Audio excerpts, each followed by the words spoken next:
Next आ जाओ, thermistor stabilization. अभी तक हम फीडबैक की बात कर रहे थे, फीडबैक को कंट्रोल करो, फीडबैक को कंट्रोल करो, फीडबैक को कंट्रोल नहीं, फीडबैक के ऊपर ड्रॉप करवाओ, फीडबैक सर्किट के अंदर कुछ ना कुछ पोटेंशियल लो, ताकि वो अपोजिट अपोजिट फेज में वोल्टेज आके वो इसको स्टेबलाइज कर सके, वो इसको कंट्रोल कर सके। अब हम क्या करते हैं कि यहाँ एक हमने क्या किया, थर्मिस्टर लगा दिया। थर्मिस्टर का भी जो कॉफिशेंट है वो वही है जो इसका मीन्स नेगेटिव कॉफिशेंट है। इट मीन्स क्या हुआ, सेम तो नहीं होगा क्योंकि ये सेमीकंडक्टर डिवाइस है, ये रेजिस्टिव है। तो थर्मिस्टर जब हम यूज़ करेंगे यहाँ, तो उसके अंदर क्या होने वाला है, जैसे ही टेम्परेचर इंक्रीज होगा तो इसकी कंडक्टिविटी डिक्रीज होगी, इसका रेजिस्टेंस डिक्रीज होगा, सॉरी। जैसे ही टेम्परेचर इंक्रीज होगा तो इसका रेजिस्टेंस डिक्रीज होगा या कंडक्टिविटी इंक्रीज होगी। टेम्परेचर इंक्रीज के साथ इसकी कंडक्टिविटी इंक्रीज होगी। कंडक्टिविटी इंक्रीज होने के कारण क्या होगा, यहाँ ड्रॉप डिक्रीज होगा, यहाँ जो वोल्टेज ड्रॉप है वो कम हो जाएगा। अब देखिए, आप बड़े ध्यान से देखिए कि यहाँ मैंने आपको क्या बताया था कि यहाँ जो वोल्टेज ड्रॉप होगी ना, उतनी ही वोल्टेज इसके अक्रॉस अप्लाई होगी, उतनी वोल्टेज इसको फॉरवर्ड बायस बनाएगी। अब आपके दिमाग में क्वेश्चन आ सकता है, सर हमने यहाँ तो कुछ भी नहीं लगा रखा, यहाँ क्या हो रहा है, यहाँ इसका मतलब क्या है, यहाँ इनफाइनाइट रेजिस्टेंस लगा हुआ है, इसका मतलब सारा पोटेंशियल ड्रॉप यहाँ हो रहा है। ठीक है, इट मीन्स क्या है कि यहाँ पे मैक्सिमम पोटेंशियल ड्रॉप हो रहा है। ठीक है, इनफाइनाइट रेजिस्टेंस है ना ये, तो यदि हमने इसको ओपन छोड़ दिया इट मीन इनफाइनाइट रेजिस्टेंस। तो इसका मतलब ये है, तो कंफ्यूज मत होना कि यहाँ रेजिस्टेंस नहीं लगाया तो इसका मतलब क्या है, इसमें फॉरवर्ड बायस नहीं हो रहा, क्या ये फॉरवर्ड बायस नहीं हो पा रहा, नहीं हो रहा है, ये यहाँ सारा ड्रॉप हो रहा है, जितना जितना इसको यहाँ से मिल रहा है, ऊपर से मिल रहा है, वो सारा ड्रॉप फिर यहाँ हो जाता है। अब देखिए, यहाँ जब हम बात करेंगे कि एक्चुअल में क्या होता है, R1 और R2 यहाँ यूज़ होते हैं, इस टाइप का हम यूज़ नहीं करते, यहाँ पे R1 के साथ या नीचे R2 और यूज़ करते हैं। मैं पूरा कॉन्फ़िगरेशन आपको बना के दिखाऊंगा, एक बार इसके ऊपर डिस्कशन खत्म हो जाए तो हम एक्सप्लेन करेंगे इसको अच्छे से। तो जब इसका रेजिस्टेंस डिक्रीज होगा, यहाँ इसका रेजिस्टेंस डिक्रीज होने से यहाँ करंट इंक्रीज हो जाएगा, करंट इंक्रीज तो होगा लेकिन यहाँ ड्रॉप डिक्रीज हो जाएगा। ठीक है, आप देखिए कि फॉर्मूला देखिए, फॉर्मूला क्या क्या कर रहा है, फॉर्मूला तो ये कह रहा है ना कि देखो, रेजिस्टेंस सेम था, करंट इंक्रीज कर दिया, रेजिस्टेंस सेम है, करंट इंक्रीज कर दिया तो ड्रॉप इंक्रीज होगा। रेजिस्टेंस सेम है, करंट हमने कर दिया इंक्रीज, तो ड्रॉप इंक्रीज होगा, पोटेंशियल ड्रॉप इंक्रीज होगा। लेकिन यहाँ तो रेजिस्टेंस भी डिक्रीज हो रहा है ना, रेजिस्टेंस डिक्रीज हो रहा है इसका, रेजिस्टेंस डिक्रीज होने के कारण यहाँ ड्रॉप डिक्रीज होगा। क्यों, सीधा पोटेंशियल डिवाइडर फार्मूला लगा दो आप, RT1 एक रेजिस्टेंस है, RT1 divide by RT1 plus R1 multiplied by ये जो पोटेंशियल आपको मिल जाएगा, इसके क्रॉस कितना ड्रॉप होगा। इस इट मीन्स क्या है कि इस रेजिस्टेंस की वैल्यू जितनी डिक्रीज होती चली जाएगी, यहाँ पोटेंशियल उतना डिक्रीज होता चला जाएगा। यहाँ पोटेंशियल डिक्रीज होने का मतलब क्या है, यहाँ सिग्नल आप चाहे कितना ही बढ़ा दो, ठीक है, उसके अंदर जो बाइसिंग जो है, बाइसिंग के ऊपर डिपेंड करेगा कि ये उसको कितना इफेक्टिवली आगे पास कर रहा है, या आप ये कह सकते हो कितना इफेक्टिवली ये इसको फॉरवर्ड बायस कर रहा है, उसके ऊपर डिपेंड करता है। ठीक है, तो इट मीन्स जब मैं फॉरवर्ड बायस को कम कर दूंगा, फॉरवर्ड बायसिंग को कम कर दूंगा, तो आउटपुट अपने आप ही डिक्रीज हो जाएगी। दोबारा समझा देता हूँ समराइज में कि यहाँ हमने जो रेजिस्टेंस लगाया है, टेम्परेचर डिपेंडेंट रजिस्टर में इसको बोल रहा हूँ, टेम्परेचर डिपेंडेंट रजिस्टर जो लगाया है कि जैसे ही टेम्परेचर इंक्रीज होगा तो इसकी जो रेजिस्टिविटी है, या रेजिस्टिविटी नहीं रेजिस्टेंस, इसका जो रेजिस्टेंस है वो डिक्रीज हो जाएगा। डिक्रीज होने से क्या है कि यहाँ ड्रॉप डिक्रीज होगा, ड्रॉप डिक्रीज होने से क्या है कि यहाँ जो बायस है, फॉरवर्ड बायस है, वो डिक्रीज हो जाएगा। फॉरवर्ड बायस डिक्रीज होने से क्या है कि जो आउटपुट है वो डिक्रीज हो जाएगी। इट मीन्स क्या है कि जो आउटपुट इंक्रीज होने की कोशिश कर रहा है, फिर उसी बात पे आ जाओ, टेम्परेचर इंक्रीज होगा, ICBO इंक्रीज होगा, ICO इंक्रीज होगा, ICO इंक्रीज होने से IC इंक्रीज होगा, फिर टेम्परेचर इंक्रीज होगा। तो वो जो हम उस साइकिल में फंस गए थे, उस साइकिल में ट्रांजिस्टर फंस गया था, उससे बाहर निकल जाएगा कि आउटपुट इंक्रीज होगी तो उसी टाइम वो क्या है कि वो सिस्टम को स्टेबल कर देगा, क्योंकि यहाँ फॉरवर्ड बायस कम हो जाएगा। जैसे ही करंट यहाँ इंक्रीज होने लगेगा फॉरवर्ड बायस कम हो जाएगा, सिस्टम आउटपुट को स्टेबल कर देगा, आउटपुट को डिक्रीज कर देगा, स्टेबल कर देगा।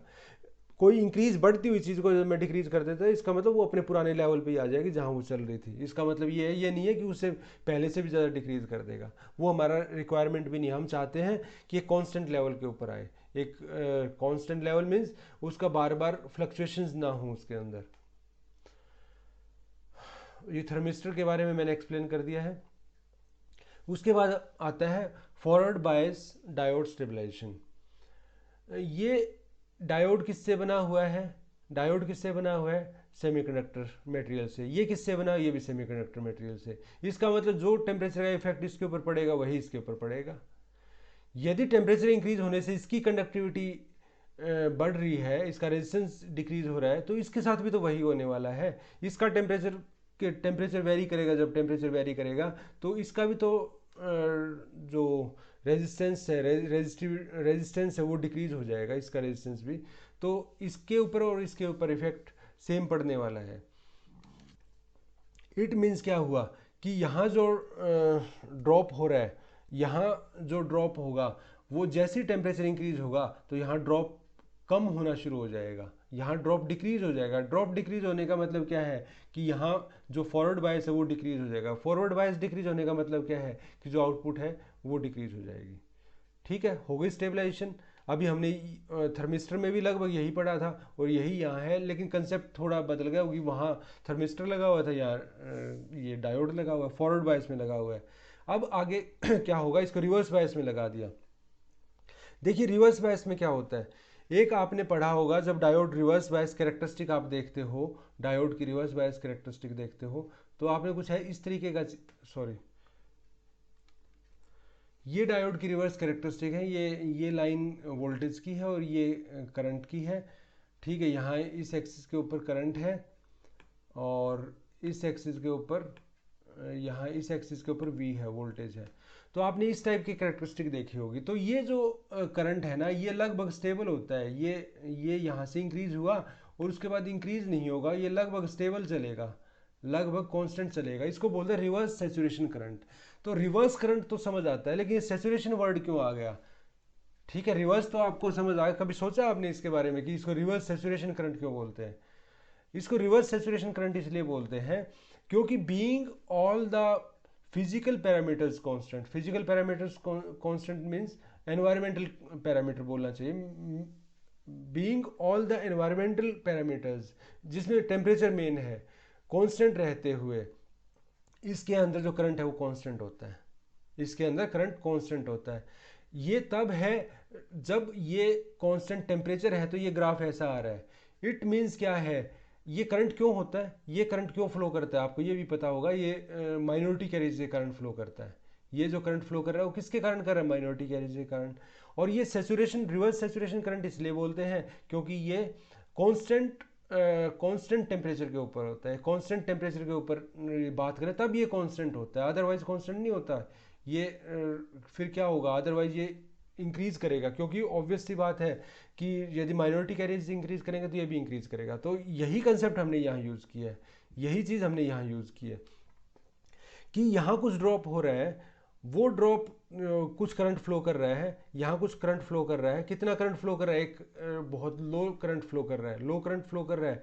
तो यहाँ इसका मतलब उसके कॉरस्पॉन्डिंग यहाँ कुछ ड्रॉप हो रहा है।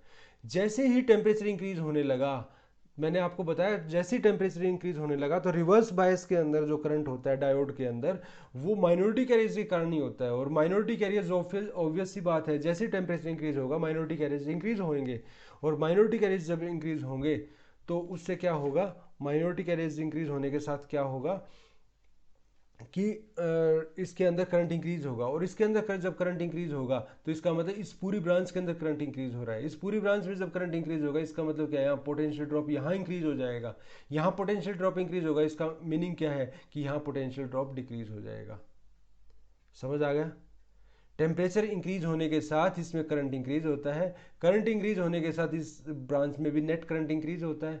यहाँ करंट इंक्रीज होगा, इसका मतलब यहाँ ड्रॉप इंक्रीज होगा। यहाँ ड्रॉप इंक्रीज होगा, इसका मतलब यहाँ ड्रॉप डिक्रीज हो जाएगा। यहाँ ड्रॉप डिक्रीज होगा, इसका मतलब यहाँ जो वोल्टेज है जो इसको फॉरवर्ड बायस बना रही है वो डिक्रीज हो गई, वो डिक्रीज हो गई, इट मीन्स क्या है कि जो आउटपुट वोल्टेज है वो अपने जो इंक्रीज होने जा रही थी वो अपने वापस पुराने लेवल पे आ जाती है, कांस्टेंट लेवल पे आ जाती है। क्लियर ये?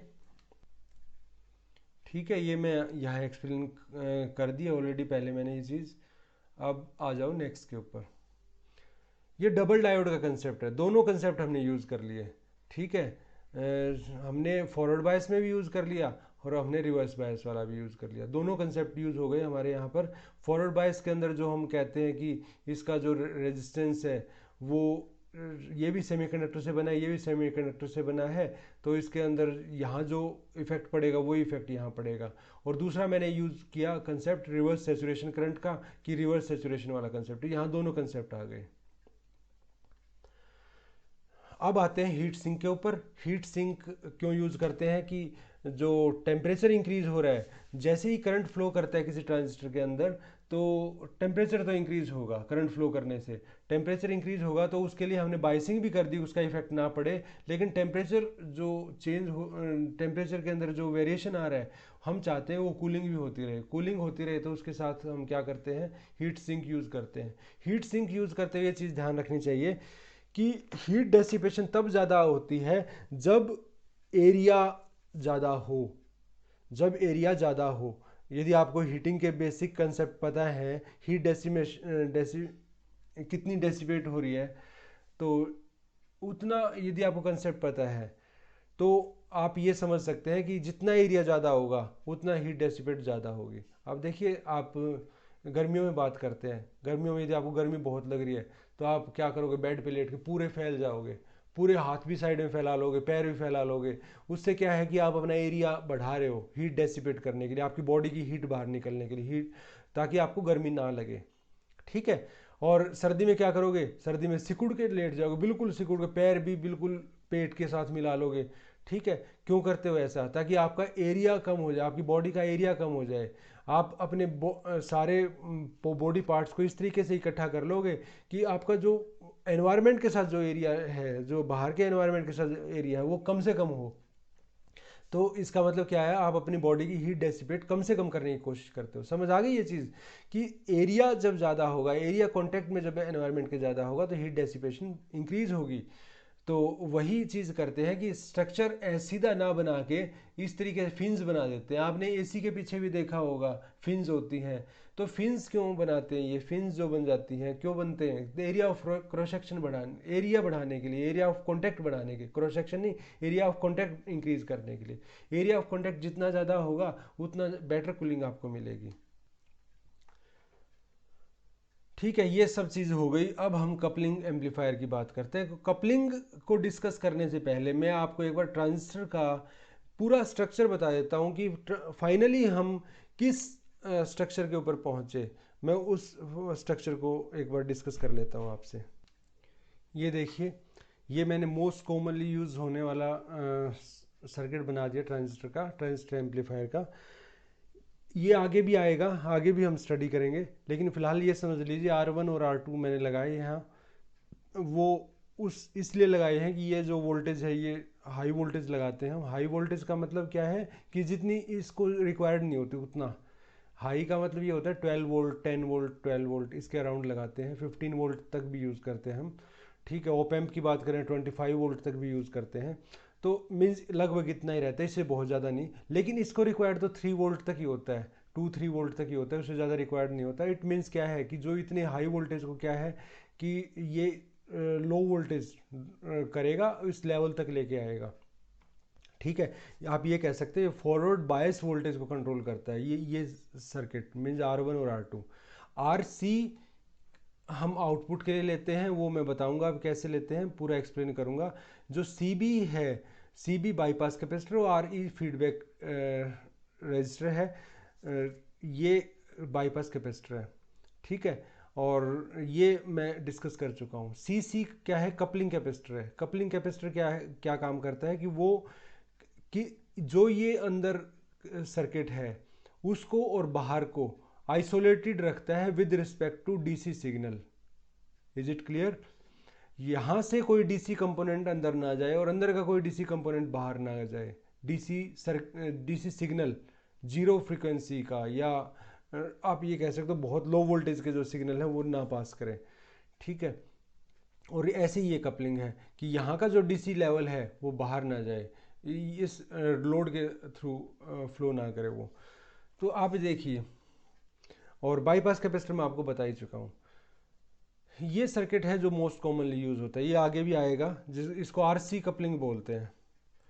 अब देखिए इसका दो टाइप से एनालिसिस होता है, एक तो डीसी एनालिसिस होता है किसी सर्किट का, और एक होता है एसी एनालिसिस। यदि इसका मैं डीसी एनालिसिस करूंगा तो उसका तरीका क्या है, डीसी के ऊपर क्या बिहेवियर होगा, आप खुद सोचिए। डीसी के ऊपर सीसी का क्या बिहेवियर होगा, इनफाइनाइट रिएक्टेंस, इट मीन्स ये ओपन हो जाएगा। इसका क्या बिहेवियर होगा, इनफाइनाइट रेजिस्टेंस, इनफाइनाइट रेजिस्टेंस, इसका मतलब क्या होगा, रिएक्टेंस सॉरी, ये ओपन हो जाएगा। इसका क्या बिहेवियर होगा, जीरो फ्रीक्वेंसी के ऊपर, इनफाइनाइट रिएक्टेंस, इसका मतलब ये भी ओपन हो जाएगा। तो ये चीज़ ओपन हो गई, ये चीज़ ओपन हो गई, ये चीज़ ओपन हो गई। ओपन मीन्स अब यहाँ ओपन सर्किट है। आपके पास क्या बचा, अब आपके पास सिर्फ इतना सर्किट बचा। ये मैं ड्रॉ करके दिखा देता हूँ।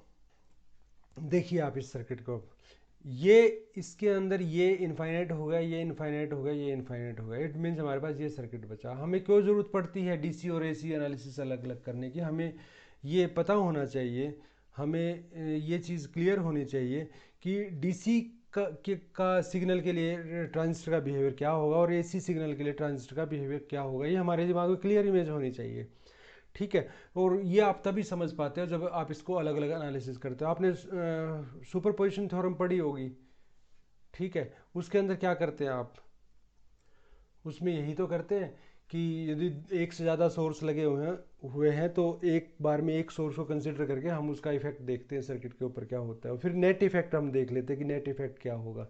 यही सुपरपोजिशन थ्योरम है जो आपने पढ़ी थी। उन थ्योरम्स का यूज़ तो यही होता है ना, इन्हीं जगह पे होता है कि आप सर्किट को सिंप्लीफाई करके देख पाते हो, ठीक है। अब देखिए हमने एक सोर्स को हटा दिया, दूसरा सिर्फ एक सोर्स है हमारे पास। सोर्स मतलब ये वर्क करने के लिए है, ये इसके वर्किंग पोटेंशियल है, वर्किंग वोल्टेज है, और यहाँ जो था वो एक इनपुट सोर्स था। यहाँ आप देखिए आर सी की वैल्यू जितनी हाई होगी यहाँ ट्रांजिस्टर को उतनी वोल्टेज कम मिलेगी। इट मीन्स यहाँ आप क्या कंक्लूड कर सकते हो कि आर सी को डायरेक्ट शॉर्ट होना चाहिए, मीन्स आर सी की वैल्यू जीरो होनी चाहिए। आर सी का मतलब ये जो कलेक्टर रेजिस्टेंस को बोलते हैं, आर सी की वैल्यू जीरो होनी चाहिए, तभी तो फायदा है आपको कि डीसी वोल्टेज सारी यहाँ मिल रही है आपको, फिर ये डीसी वोल्टेज आपको यहाँ मिलेगी सारी, ठीक है। और वो ड्रॉप सिर्फ इसके अंदर और इसके अंदर होगा। इट मीन्स आर सी को जीरो होना चाहिए। उस तरीके से देखो तो आर ई को भी जीरो होना चाहिए, लेकिन जब स्टेबिलिटी की बात करते तो आर ई आना चाहिए, लेकिन आर ई की वैल्यू तो आनी चाहिए। ये तो क्लियर हो रहा है यहाँ से, लेकिन आर सी की वैल्यू आनी चाहिए, ये यहाँ से क्लियर नहीं हो रहा। ये आप तो ये कहोगे यहाँ से, इसको देख के, इस मॉडल को देख के, इसको डीसी मॉडल बोलते हैं। This is DC model, DC equivalent circuit है ये, डीसी मॉडल है आप कह सकते हैं, डीसी एनालिसिस, ठीक है। तो इसके अंदर आप इसको देख के कहोगे, R1 और R2 के बारे में तो कोई कन्फ्यूजन नहीं है आपको, ठीक है। इसको देख के आप ये कहोगे कि भाई आर सी की वैल्यू तो जीरो होनी चाहिए, तभी तो हमें मैक्सिमम बेनिफिट होगा। क्योंकि बेनिफिट किस फॉर्म में हो रहा है, देखो अल्टीमेटली जो मैं आपको बार बार अभी तक बताता आया हूँ कि जो एम्पलीफिकेशन हो रहा है वो कैसे हो रहा है, वो इस डीसी का यूज़ करके तो एम्पलीफिकेशन हो रहा है। और आप डीसी का कह रहे हो कि भाई यहाँ यदि ये लॉस हो गया तो यहाँ तो कम मिलेगी वोल्टेज, इसका मतलब इसको शॉर्ट होना चाहिए। और यहाँ से इस सर्किट से लग भी यही रहा है कि इसको शॉर्ट होना चाहिए, ठीक है। इसको यहाँ नहीं होना चाहिए, डायरेक्ट यहाँ वायर कनेक्ट होनी चाहिए, शॉर्ट का मतलब ये है। तो यहाँ इसमें कोई डाउट हो तो पूछ लेना मुझसे। अब मैं आता हूँ एसी एनालिसिस के ऊपर कि सिर्फ जब एसी को कंसिडर करूँ तो क्या होगा। अब एसी एनालिसिस के ऊपर आता हूँ मैं। जब आप एसी मॉडल बनाओगे तो ये बनेगा। ये कैसे बनेगा, ये एकदम से देख के तो आप कंफ्यूज हो गए होगे, लेकिन कैसे बनेगा। रूल क्या है, सुपरपोजिशन थ्योरम भी जब आपने की होगी तब उसमें ये किया जाता है कि जब आप एक टाइप का सोर्स रखते हैं दूसरा सोर्स हटाते हैं तो उसका रूल ये होता है कि यदि वोल्टेज सोर्स है तो उसको शॉर्ट कर दो और यदि करंट सोर्स है तो उसको ओपन कर दो, ये रूल होता है उसका। तो पिछले जब मैंने डीसी एनालिसिस किया था तब तो ये ओपन यहाँ से ही ओपन हो गया था, इसलिए कोई मैटर ही नहीं करता इसको मैं शॉर्ट करता हूँ या ओपन करता हूँ। वैसे ये वोल्टेज सोर्स था तो इट मीन्स क्या था, इसको वी एस लिख देता हूँ मैं, वी एस, क्योंकि हमारा सोर्स है इनपुट सोर्स।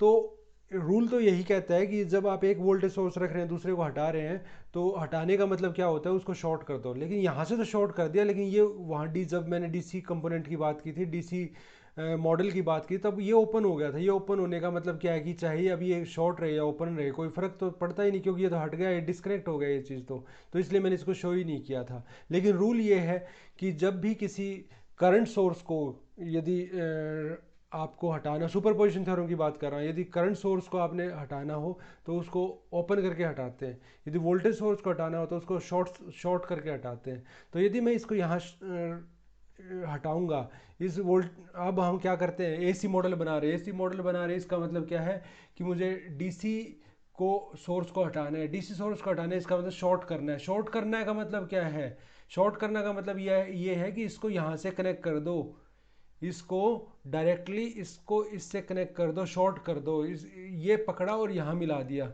अब आप इमेजिनेशन में देखो, यदि इसको पकड़ के यहाँ मिला दिया आपने, यदि ये शॉर्ट हो गया तो क्या होगा, ये और ये दोनों पैरेलल में आ गए, ये दोनों पैरेलल में आ गए, ये जो चीज़ है वो यहाँ आ गई, यहाँ आ गया।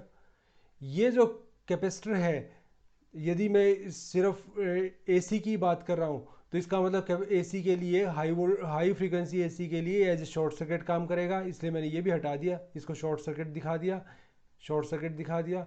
ये भी हटा दिया, इसका मतलब मैंने इसको शॉर्ट सर्किट दिखा, हटाने का मतलब क्या है, शॉर्ट सर्किट कर दिया इसको, क्योंकि इसका बिहेवियर एसी के ऊपर ऐसा ही होगा, इसलिए मैंने इसको शॉर्ट सर्किट कर दिया।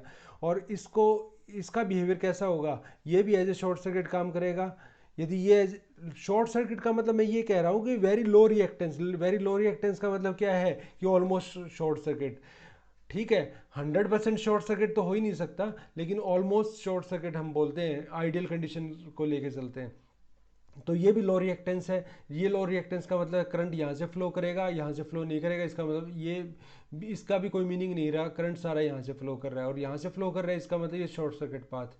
तो मैंने क्या क्या चीज़ हटाई है, एक तो ये चीज़ हटा दी मैंने, ठीक है, क्योंकि ये शॉर्ट सर्किट की तरह काम कर रही है। एक ये चीज़ हटाई है मैंने क्योंकि ये भी शॉर्ट सर्किट की तरह काम कर रही है, ये short, I replace it with this short circuit, और यहाँ पे भी मैंने शॉर्ट सर्किट से रिप्लेस कर दिया। और क्या काम किया है मैंने, इसको पकड़ के मैंने यहाँ से कनेक्ट कर दिया। यहाँ से कनेक्ट करने का मतलब क्या है कि R1 और R2 पैरेलल आ गए और RC भी पैरेलल आ गए। इसके अंदर यदि कोई डाउट हो तो मुझसे पूछ लेना, इसके अंदर यदि कोई डाउट हो तो नोट कर लेना कि, और मेरे से लास्ट में पूछ लेना कि क्या डाउट है आपको। ठीक है, अब ये सर्किट आ गया। अब इस सर्किट के अंदर देखिए, यदि मैं एसी सिग्नल को कंसिडर करता हूँ, सिर्फ एसी सिग्नल को कंसिडर कर रहा हूँ, तो आपको यदि आरएल के अक्रॉस आउटपुट चाहिए, यदि आपको आरएल के अक्रॉस आउटपुट चाहिए तो वो आउटपुट आपको कब मिल सकती है। देखिए, यदि मैं आरसी को, जो यहाँ आरसी लगा, इसको मैं शॉर्ट कर दूँ, इसको मैं शॉर्ट सर्किट कर दूँ, तो क्या होने वाला है, सोचिए जरा आप, कि आरएल है और आरएल के पैरेलल में शॉर्ट सर्किट है, तो क्या होगा, आउटपुट में आपको कुछ करंट मिलेगा ही नहीं, सारा करंट यहाँ से फ्लो कर जाएगा। इसका मतलब क्या है कि आरएल के अक्रॉस, लोड के अक्रॉस आपको कोई पोटेंशियल ही नहीं मिलेगा। कितनी सरप्राइजिंग बात है कि यदि आपने आरसी को शॉर्ट कर दिया, जैसा कि मैं आपको डीसी मॉडल में कह रहा था कि डीसी मॉडल में तो आपको ये लग रहा है कि ये वेस्टेज हो रही है यहाँ, इसलिए हमें शॉर्ट कर देना चाहिए, ठीक है। लेकिन जब यहाँ आओगे तो आपको ये लगेगा कि भाई ये रेजिस्टेंस तो जितना हाई हो उतना ठीक है, जितना ज़्यादा ये रेजिस्टेंस हो उतना ठीक है, उतना हमें फ़ायदा है, क्योंकि जितना ज़्यादा यहाँ रेजिस्टेंस होगा, ये दोनों पैरेलल में है, जितना ज़्यादा यहाँ रेजिस्टेंस होगा उतना ज़्यादा यहाँ ड्रॉप होगा, उतना ज़्यादा यहाँ ड्रॉप होगा, वो मीन्स वोल्टेज मिलेगी, जितनी यहाँ वोल्टेज मिलेगी पैरेलल आर्म्स में, आपको पता है कि पैरेलल कनेक्शन होते हैं वहाँ सेम वोल्टेज मिलती है, ठीक है। तो यहाँ इस सर्किट से क्या लग रहा है आपको, एसी मॉडल से क्या लग रहा है कि आरसी मस्ट बी मैक्सिमम, और इस सर्किट से आपको क्या लग रहा है कि आरसी मस्ट बी मिनिमम, ठीक है, यहाँ आपको लग रहा है कि आरसी कम से कम होगा तो आपको बेनिफिट ज़्यादा से ज़्यादा होगा, और यहाँ आपको लग रहा है कि आरसी जितना ज़्यादा होगा उतना आपको बेनिफिट ज़्यादा होने वाला, उतना आपको आउटपुट वोल्टेज ज़्यादा मिलेगी। It means there is a trade off bit for the RC. RC के लिए एक ट्रेड ऑफ है कि उसकी वैल्यू हमें एक ऑप्टिमम लेवल के ऊपर रखनी है, कि यदि मैं उससे नीचे करूंगा आरसी की वैल्यू तब भी आपको लॉस होने वाला है, यदि मैं उससे इंक्रीज करूंगा तब भी एक लॉस होने वाला है, क्योंकि यहाँ आपको मिनिमम चाहिए, यहाँ आपको मैक्सिमम चाहिए, और दोनों ही तरफ क्या करोगे जब आप उससे मूव करोगे, एक में मिनिमम चाहिए एक में मैक्सिमम चाहिए। ठीक है, यदि इसमें मैक्सिमम रख दिया तो यहाँ लॉस है, और यदि यहाँ मैक्सिमम यहाँ मिनिमम रख दिया तो यहाँ लॉस है। मीन्स है तो ये वही चीज़ ना सर्किट में आ रही है, ये हमारा देखने का तरीका बदल गया, यहाँ मैं इसको अलग मेथड से देख रहा हूँ, यहाँ इसको अलग तरीके से देख रहा हूँ, लेकिन एक्चुअल सर्किट तो यही है, देखने का तरीका हमारा, वो एनालिसिस करने का तरीका हमारा ये है। तो इट मीन्स क्या हुआ, आरसी की वैल्यू हमें एक ऑप्टिमम लेवल के ऊपर रखनी है, एक ऑप्टिमम लेवल के ऊपर इस तरीके से रखनी है कि बीच की सी वैल्यू आ जाए जिसके ऊपर आपको मैक्सिमम आउटपुट मिले। ठीक है, ये है एसी एनालिसिस और डीसी एनालिसिस। इसके बिना आपको सर्किट समझ नहीं इसके बिना आप आउटपुट नहीं समझ सकते थे कि आउटपुट कैसे आरसी के ऊपर डिपेंड करेगी। इसमें कोई डाउट हो तो पूछ लेना। ठीक है, अब हम आते हैं उस कपलिंग के ऊपर ही।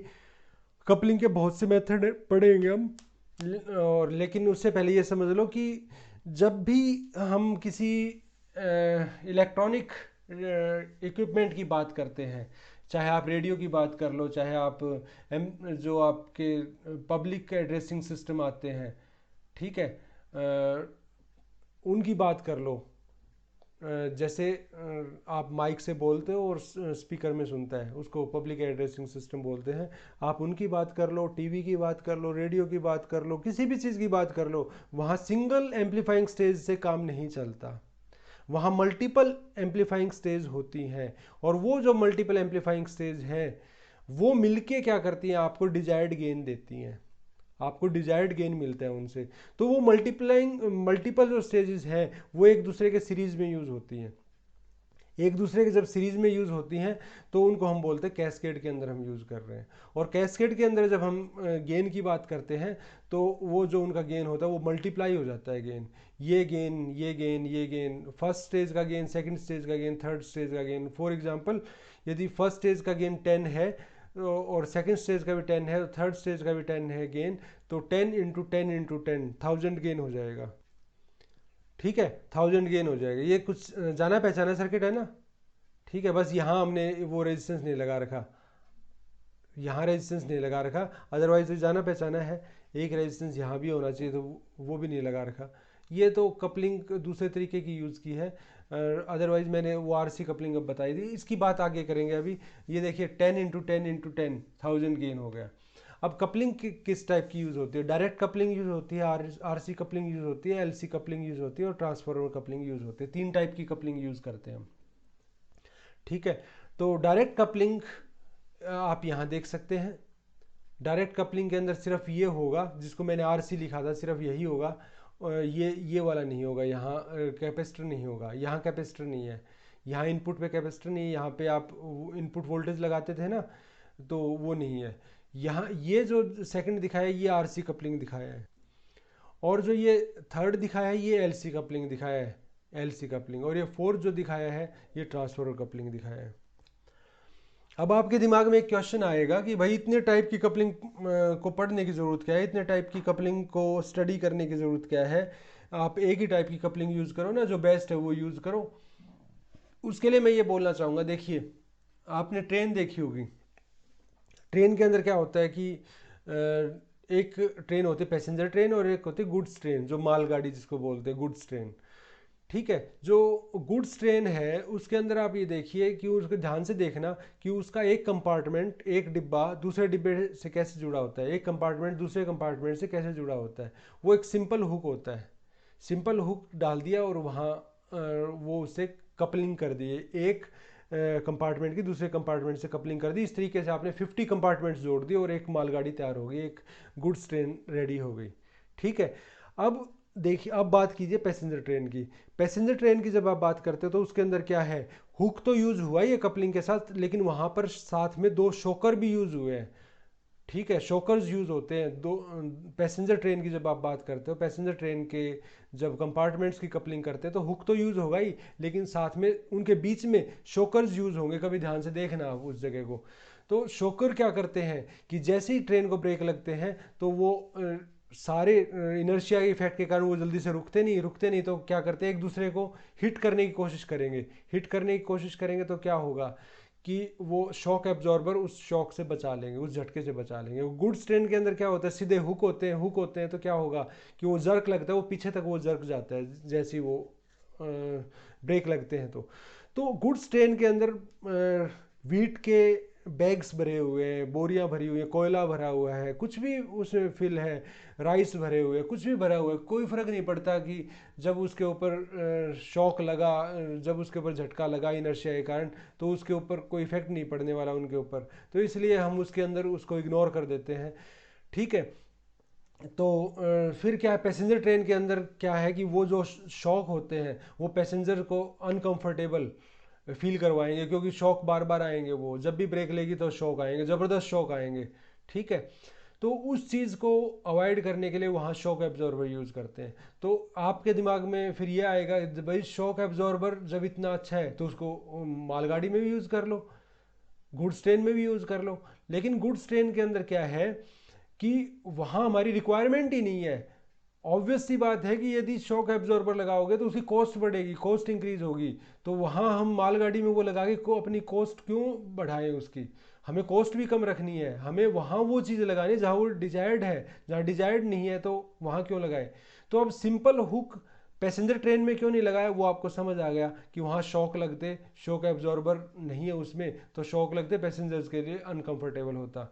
और शॉकर वाले वहाँ क्यों नहीं लगाए, शॉक एब्जॉर्बर गुड्स ट्रेन में क्यों नहीं लगाए, वो भी आपको समझ आ गया कि वहाँ यदि लगाएंगे तो वो उसकी रिक्वायरमेंट ही वहाँ नहीं है। अननेसेसरी आप कॉस्टिंग बढ़ा रहे हो, अननेसेसरी कॉस्ट बढ़ेगी, क्योंकि हर एक कंपार्टमेंट के ऊपर दो शॉकर इस साइड लगते हैं, दो फ्रंट में लगते हैं, दो बैक में लगते हैं। ठीक है, हर एक कंपार्टमेंट के 4 शॉकर हर एक कंपार्टमेंट पे लगेंगे, तो कॉस्ट कितनी बढ़ेगी आप खुद देखिए। तो इट मीन्स क्या है कि हम दोनों टाइप की कपलिंग यूज़ करते हैं, हम हुक वाली कपलिंग भी यूज़ करते हैं, हम शॉक एब्जॉर्बर वाली भी करते हैं। ठीक है, दोनों ही चीज़ यूज़ करते हैं जहाँ जो रिक्वायरमेंट हो। तो सेम वे यहाँ 4 टाइप की आप कपलिंग यूज़ कर रहे हो, 4 टाइप की कपलिंग स्टडी कर रहे हो। तो ऐसा नहीं है जो बेस्ट है वही यूज़ कर लो भाई। भाई हर एक के सब के अपने अपने एडवांटेज हैं, हर एक की अपनी लिमिटेशंस भी हैं। किसी की कॉस्ट ज़्यादा है, किसी की परफॉर्मेंस बेटर है। ठीक है। और किसी की कॉस्ट कम है, परफॉर्मेंस इतनी अच्छी नहीं है, वो डिपेंड करेगा कि आपकी रिक्वायरमेंट क्या है।